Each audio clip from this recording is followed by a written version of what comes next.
Like they had somebody come out, I had a vision teacher or whatever, the IEP and all this. It wasn't really explained to me why. So, I was always being taken out the class and had to meet with this lady and talk about my vision. And it always made me uncomfortable because I'm like, well, why doesn't any of the other kids have to leave the class? Right.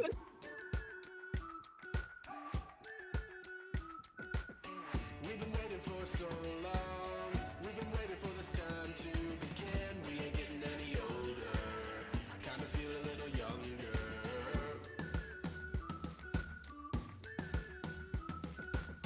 Run away and embrace the day. The sun is out, won't go away.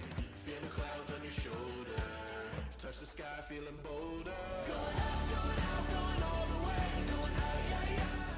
This week, we continue our chat with Jennifer Renee. Then it got to, I think, my senior year, and I actually registered with the Department for Disabilities on campus. And it was like, I didn't even know that it existed or, like to ask for these things. I could take my exam in their office where no one could see, and they had the CCTV in there so I could read everything. And I felt okay with that. I was like, okay, I'm accepting that I do have a disability and that I do have to ask for things Mm-hmm. because nobody was going to do it for me after 12th grade. It was Yep. like then it was my responsibility, but it for the longest, it was just so hard for me to embrace the fact that I was legally blind and that I needed to ask for accommodations. And it wasn't until I was about 25 when I was working in the place for people with low vision and blindness that I started to embrace that I'm part of that community, that I'm blind or legally blind or whatever. Um, but rewind back to high school, I did ask to go to the school for the blind just because I had met other people with albinism who were my age in Mhm. other parts of the country. And some of them did grow up in the school for the blind where they're from. So I was hearing their experiences and stuff. I was like, okay, yeah, that's kind of cool, I guess. Let me check it out. But I didn't want to leave my regular school, Right. my mainstream school, because I was in marching band. I was a cheerleader. I was Oh, in wow. musicals and like I was in all these activities that I enjoyed that they had some activities in the school for the blind, but much smaller. Like they didn't do the cheerleading the same way that we did cheerleading, you know what I mean? Right. Like the blind cheerleaders do it differently. They didn't have as many games, they're cheering for goal ball or I don't know what sports that they play in the blind school. So it was a totally different experience. And yeah, I didn't like it when I went there. I The understand that. classrooms was too small and the kid in my math class had a talking calculator. But that kind of exposed me to some Mhm. of those accommodations that people use, but at the time I just wasn't accepting it yet. Like I didn't want a calculator that talks to me. I understand. I was And I like, yo, that's understand. driving me nuts. I gotta Yeah. get out of here. So it wasn't until I was in college and working that I started, trying to figure out what can I use, make my computer bigger. Um, like I said, I had the CCTV that was a desktop one, and then vocational rehabilitation finally, after so long, approved for me to have a portable CCTV. So it's a little Right. 7-inch screen that you can set it up on your book or whatever. And you can also use it long distance to look at a board or whatever. Um, my low vision specialist got me these glasses that they're called Max Event glasses. I think that's what they're called. And I use those when I go to I've been to beauty events where I could sit anywhere I wanted instead Right. of asking them to sit me at the front. I could sit way at the back and still see everything. It's kind of like a bioptic, but to me, it's a little bit better because you can see the whole thing versus like looking through the little scope. Um, so yeah, I started using these tools just openly. I also have a cane. Um, I was given my cane when I was like 18, when I was a sophomore in college. and I had to do mobility training for just about 2 weeks. Only because I have so much usable vision, I didn't have to do a lot of training with Right. it. But they showed me how to cross the streets and stuff, which I did need because at the time I didn't have contacts yet. So crossing the street was kind of difficult for me back then. Um, they showed me how to cross the street, and I said, okay, cool. And then I put the cane in my closet for like 10 years. I did not use my cane because I didn't like how people treated me different. Like Right. when I even Right. when I still use my cane, it's like people see that symbol of you being visually impaired Uh-huh. and they start to treat you like a baby. Yeah. They come up and grab your arm and try to drag you across the street because they feel like, oh, you're helpless. You don't know where you're going. Let me help you. You need my Right. help. And it's Right. like they don't even know that we're trained how to be independent with it. Right. Like that's the Right. whole point of having the cane is like we know what we're doing. You know what I'm saying? So I just kind of didn't like using it so much. But I do use it when I go to the airport because then I can cut the cut the line. But you know what I'm saying? At the same time, I sometimes don't know where I'm going in there or can't see. So it does, I can get assistance when I do need it. So Listen, I didn't even know all of that was available. I promise exactly. And you. that's the thing. Like when I was younger, I didn't know first I didn't know that I needed these things. And then I didn't know that some stuff it existed, until I met other people who were blind and visually impaired and saw the things that they were using. Then I knew Mhm. that I could ask for that because nobody had mentioned it to me before. Right. And So, when you're in mainstream, mhm. just regular living, most of the people can see. So Right. they don't readily offer those services. I was Right. in my last year of college. I didn't finish, by the way, before I found Yeah. out that I could receive services, Mhm. accommodations. Nobody Mhm. ever told me. I grew up the only person with albinism in my elementary, middle, high school. I'm the only Mhm. one in my family. And I didn't get any blind services when I was younger because I asked my mom not to get them Mhm. because I didn't want people to know that I couldn't see. So I Mhm. did like you, Mhm. memorizing stuff on the board, all of this. I did all of that to make certain that people did not pull me out and single me out. And Mhm. so I grew up elementary, middle, pre-K, elementary, middle, high school without any accommodations. Mhm. I was in college for like 3 years before I realized that I could get accommodations. And Mhm. I finally, it's funny, I went to the state blind services office so that I could get blind services and was denied. Because at that point, I was going to school on my own. I was taking my own notes. I had navigated through school all the way up through college Mhm. on my Mhm. own without any assistance. The lady told me that I couldn't get them because I wasn't a threat to myself and no one else, and that I was too independent. Right. But now, all this stuff that you say that is available, I'm thinking some of that might have helped me Mhm. coming up and doing some of the stuff that I want. I make the necessary accommodations, but it might not be that hard. Like, Right. Right. I could That's get some services that could take some of the work out of it for me. mhm. I didn't know that. And Yeah. so most people that I talk to just grew up with a vision impairment and whatever they were told they can get. Mhm. You're the second person that I talked to that actually um went actually had so in the world of those that were blind and visually impaired that actually stepped into their world to see what it is like on that end. And so yeah, you're the second person that used some of the blind services that you were talking about and able to see it in that world. I Mhm. never knew. Right. Nobody ever told me. And And so at it's at like those listening. jobs, there was other people with albinism working there. So I that was the first time I had seen any other people with albinism working besides me, like I was usually the only one, and Mm-hmm. then it was more of us with all different types of vision, but we all had different jobs, so I was able to see, okay, we can do a lot of these things.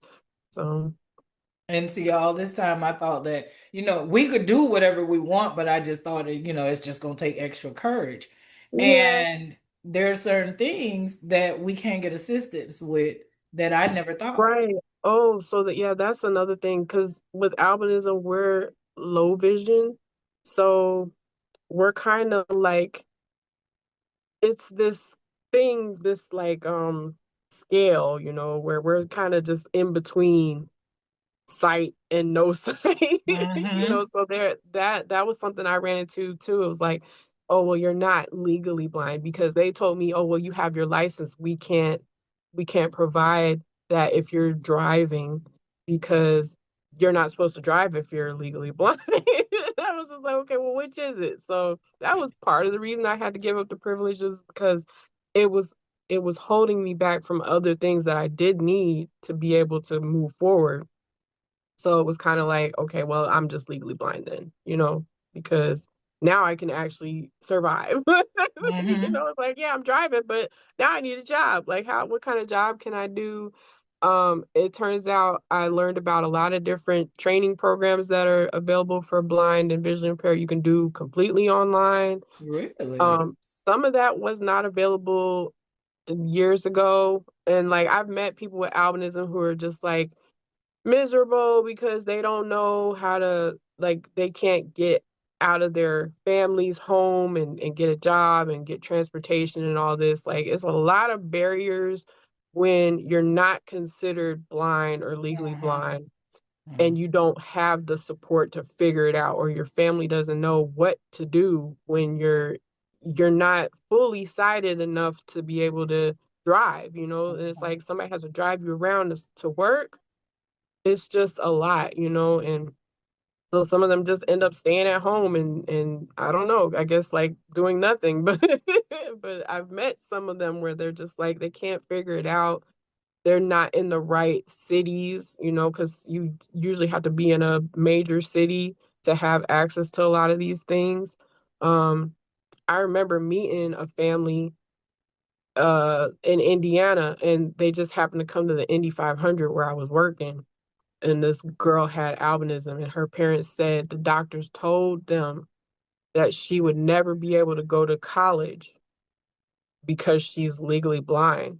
And I was like, what What? doctors are you going to? She didn't live near the city. I was in Indianapolis and she lived in some small town in Indiana. She said she wanted to be a veterinarian and her parents were told no, she shouldn't go to college because she's blind.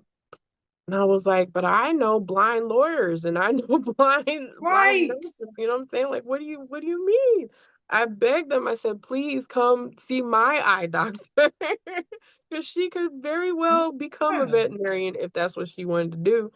And it's just like they are not provided the information. Like Mm-hmm. if you're blind or visually impaired, they don't even try to find a way to accommodate it. It's like they'll just tell you, no, you can't. Right.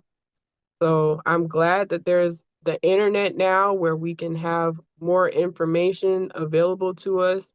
Um, because yeah, that's how I was able to meet other people with albinism, other teenagers that were my age at the time, that I was able to share stories with and hear what they're doing. Because I'm like, when I was young, I was trying to figure out, well, what am I going to do when I grow up if Right. everybody's telling me I can't do anything? Right.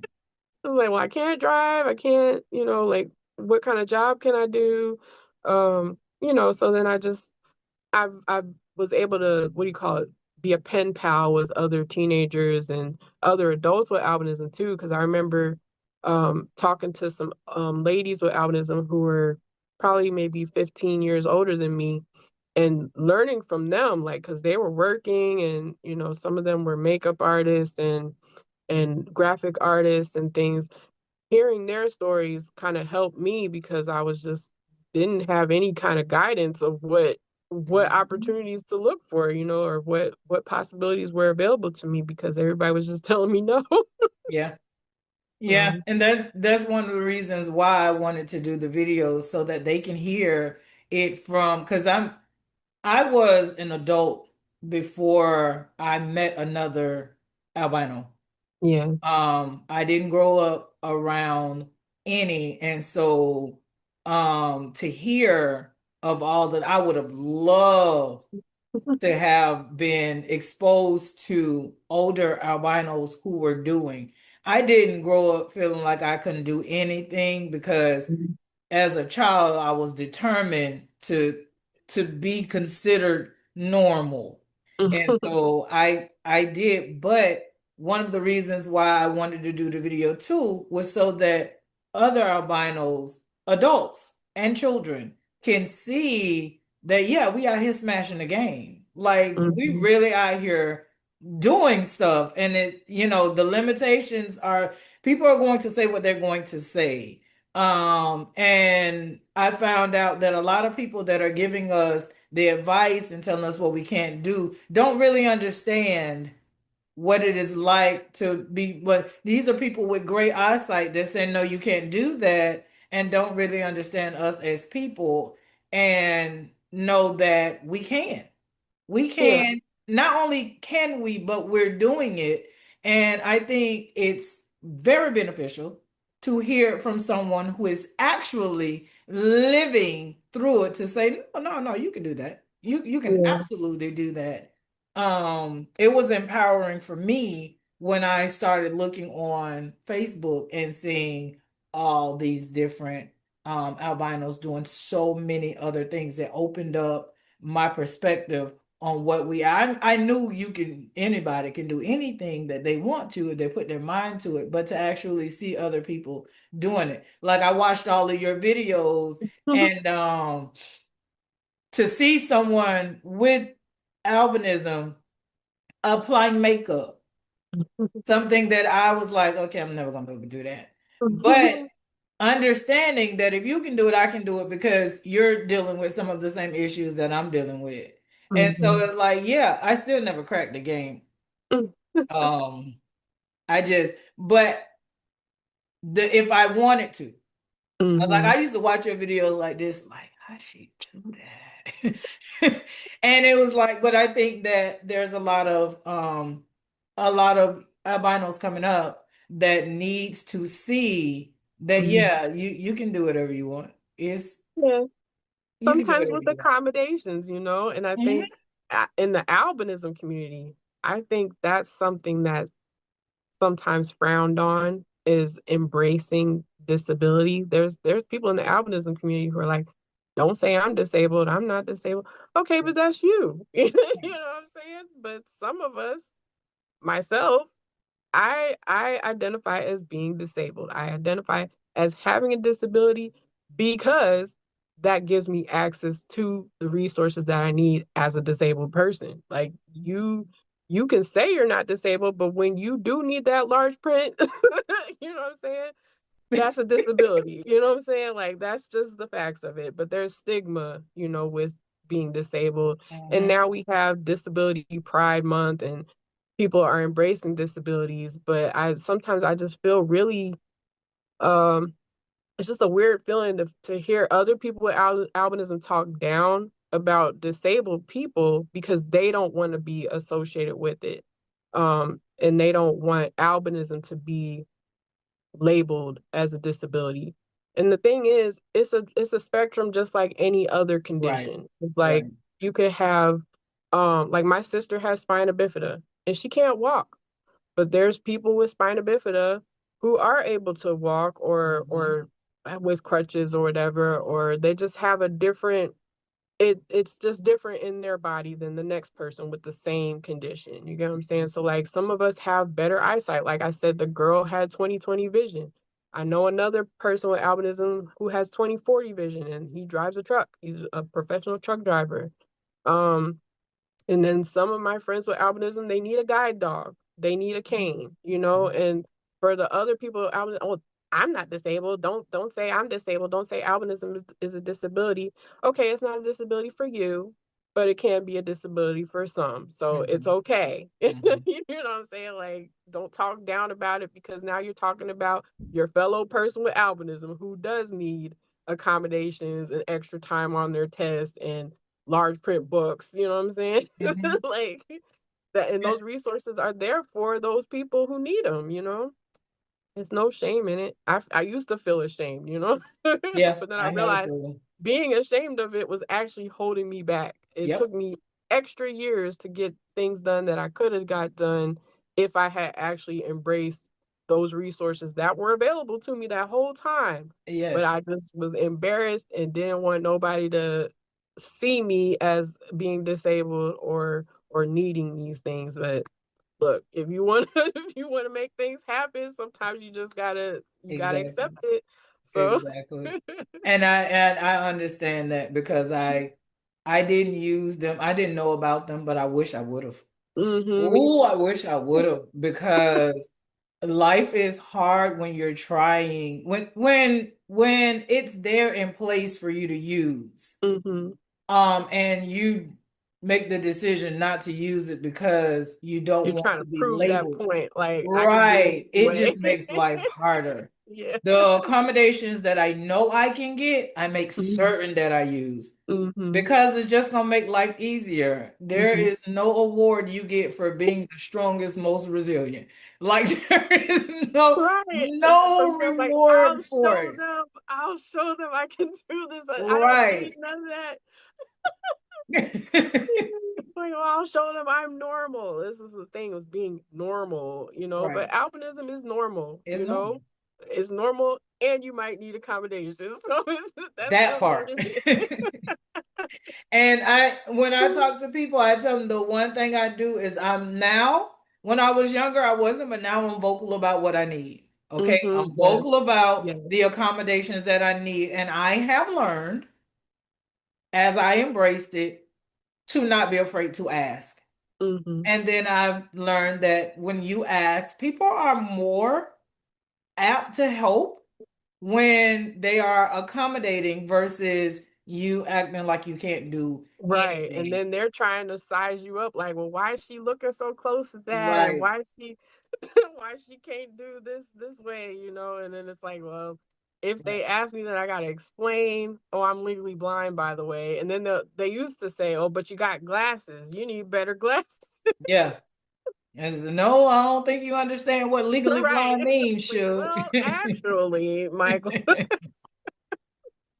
So I glasses don't really do much, but right. I, I have them mostly for you, not for me. right, it's So like, you can say I have glasses.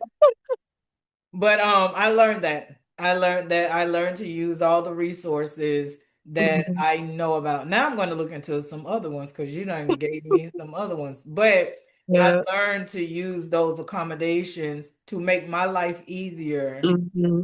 And I'm And so glad that I yes, embraced that too, because I would have still been struggling and trying, like yes. been trying and just, oh, I can prove it one day. One Yeah, day. yeah, they gonna see me as normal. No, no, Yeah. thank you.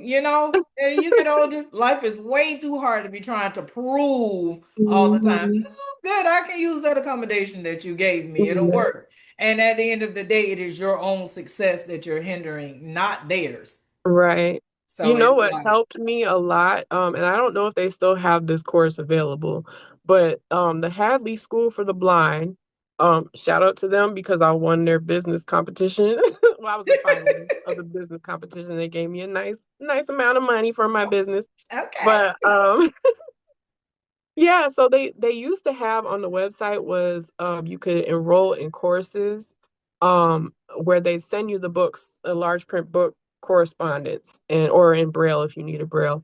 And they had a course called Self-Esteem and Adjusting to Blindness. I think that's what it was called.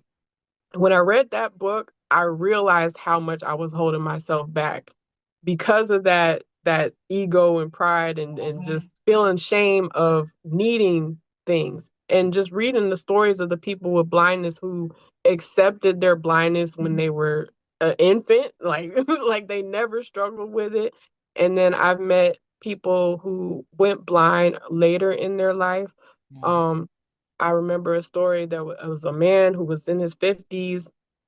He had a twin brother, and he happened to have this condition where he went blind, but his brother didn't have the same genetic condition. Wow. So he went blind as an adult. He had children, and he was just so depressed and broken that it literally took him like 5 years to just get over it. And then he was able to go out and access the resources and get the training to get his job and everything. Like he talked to me about this whole journey, and then I realized like that's kind of how I am, is that I was not accepting the vision part, that I needed these things to be able to get a job and Mhm. do this, and this. So, it's like you hear the different stories of what people go through, and it kind of helps you to see where you're at too.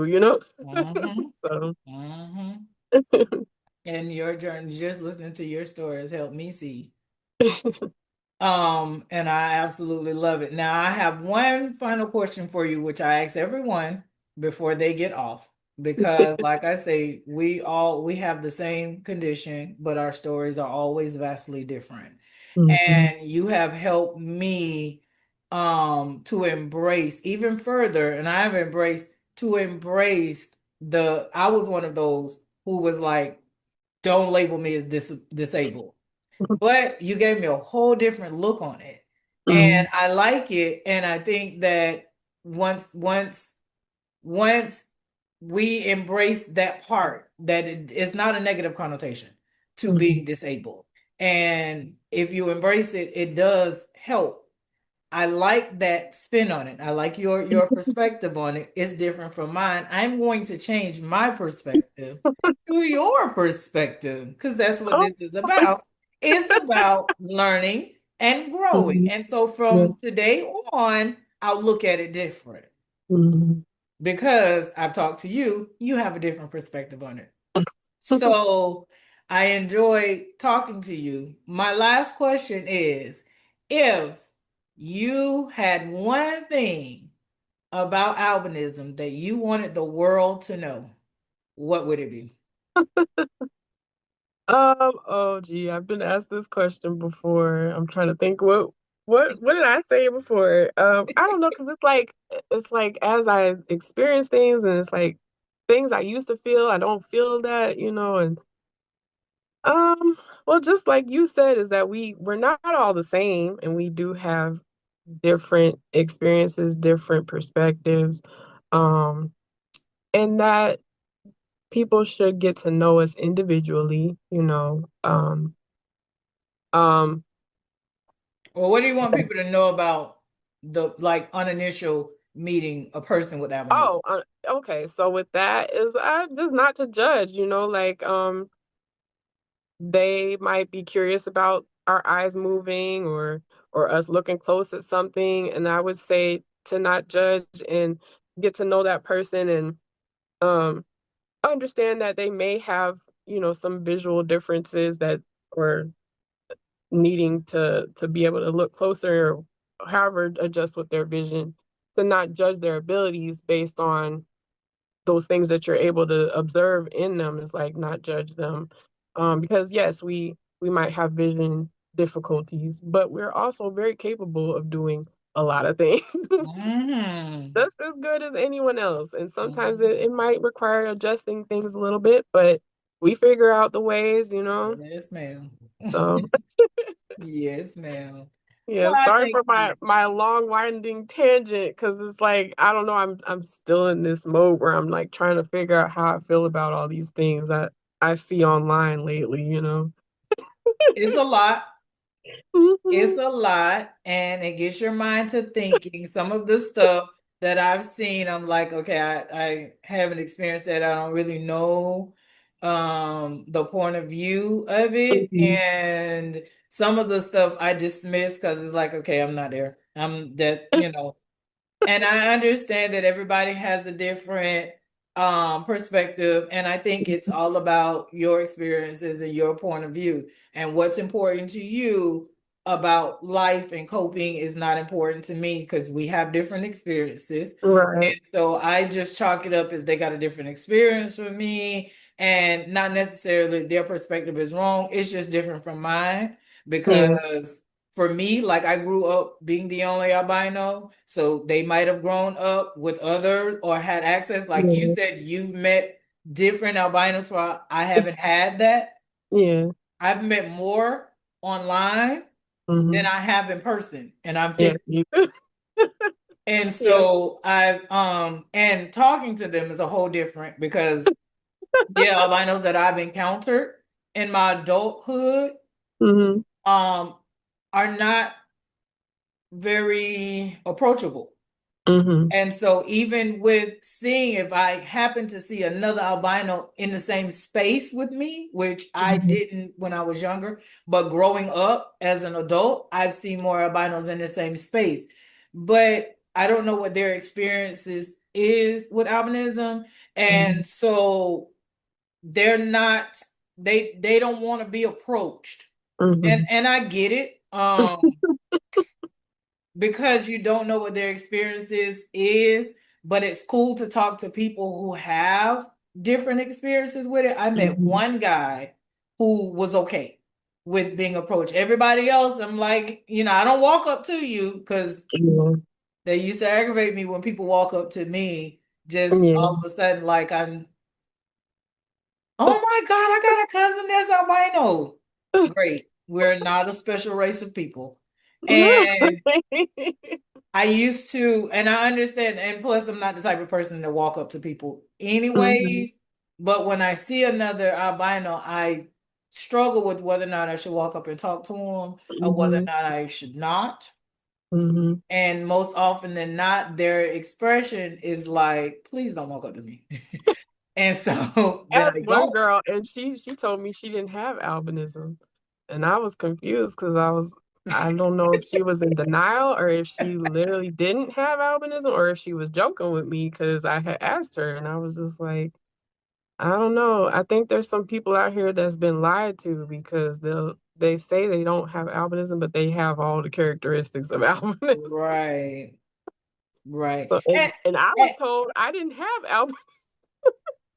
you were told you didn't have it? So So the story I was told when I was born, well, we've known my whole life I was diagnosed with albinism at birth, but as an adult, I did a albinism research study, and they did my DNA, and they found I only have one albinism gene. So they said I don't even have albinism.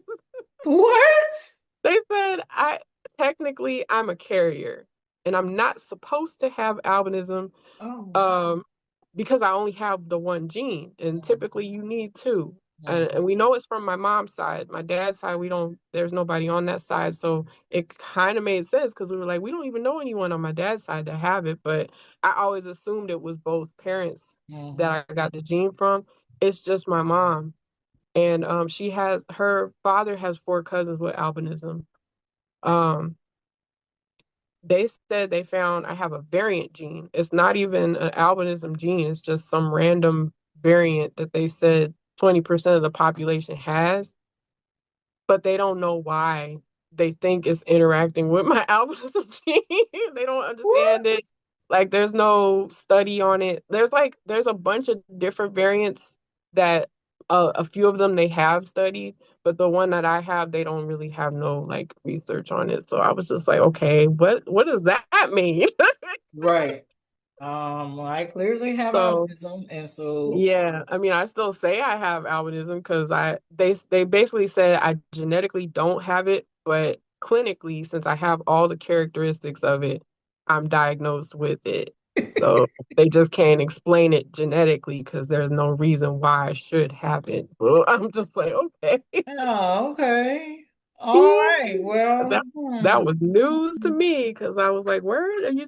What does that mean? Like, I didn't even know there was testing there. You could test it. So they had a research study a few years ago, in Minneapolis, and they flew me out there. And it was like a 3-day thing where they took images of the retina to look at the back of the eyes and stuff, and they um they also did genetic test. So yeah, and then a few months later, they called me with the results, and they were like, by the way, you don't even have albinism. So they said, well, you got one OCA2 gene, but we don't really know why you express the albinism because it's just that one gene. So that was complete news to me. I didn't even know that could happen. What? It You was a mean to shock. tell me all these years All this, right. I'm not almighty? All these years as an advocate, I was telling everybody both parents have to have the gene. Like I was arguing with people on the internet, and because some of them will say, "Oh, I think it's their father's side because nobody on my side has it." I said, "No, both parents have it because that's the only way." And here it is. I'm the one that that only got it on one side. So I'm like, okay, scratch that. The thousands of people I told I was lying. I'm so sorry. My bad. That's Right. what they told me. That's what they told me. That's what they said to me. So I think that's the case with the ones that are online telling people they don't have albinism is because they're being told what I was told. Like genetically they don't have it, but they still have all the characteristics too. So Yeah, yeah. I understand that. Well, Yeah. thank you so much for spending this time with me. Thank you for Um, having me. I really enjoyed the it has conversation. been a very good conversation, very enlightening, but I enjoyed talking to you. And We me went too. I way enjoyed over our talking. time, Yeah, but oh, that's I'm what so I sorry. wanted. I Just get to good rambling. conversation. And I think it's because I don't talk much to anyone. Like I'm blabbling because yeah, I haven't talked to anybody in a long time. So Listen, I enjoyed it. I enjoyed it.